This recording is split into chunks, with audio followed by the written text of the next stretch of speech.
केंद्र बीजेपी सरकार प्रधानमंत्री मोदींकर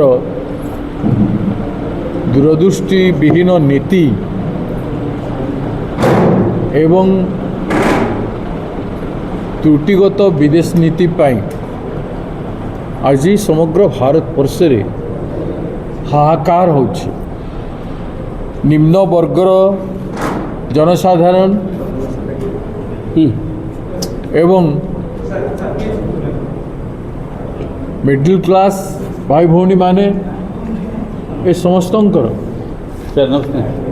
आज जो गैस पाई रंधन गैस पाई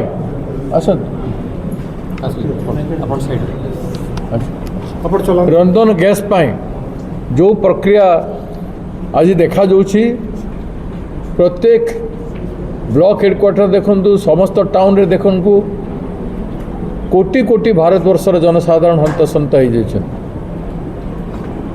डिस्ट्रीब्यूटर मानक पाखरे लंबा लंबा धाड़ी लगी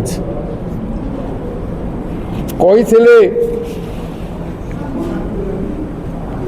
15 दिन भितरे गैस रो भर्ती करिवार अवधि थिला ताकू 21 दिन कले वर्तमान कहते 25 दिन पूर्वर बुकिंग करि पारिबो नाही एवं आज जो आम प्रोक्योरमेंट करूँ आज विश्व में समग्र अंचल रे अशांतिकर वातावरण देछि।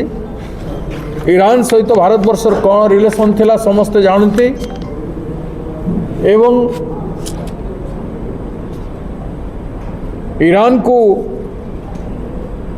विरुद्ध रे इस्राएल को समर्थन करिवारे एवं जो वार होछि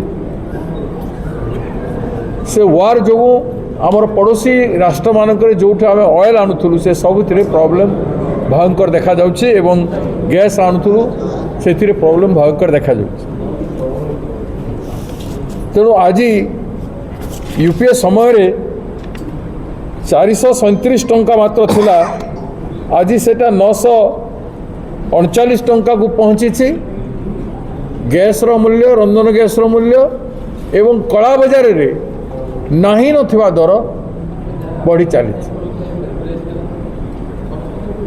ये वर्तमान परिस्थिति रे केते अछि सटीक कथा ओडिशा राज्य पाई केते परिमाण अछि ता सटीक भाव में कहूना।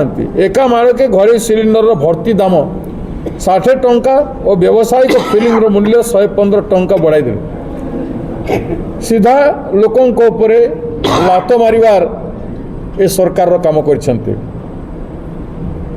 प्रथम 3 दिन मोबाइल और व्हाट्सएप बुकिंग बंद कर दे कला बजारी मानन को परोक्ष रे प्रोत्साहन देले सरकार कला बजारी रे गैस को बिक्री करने पाई।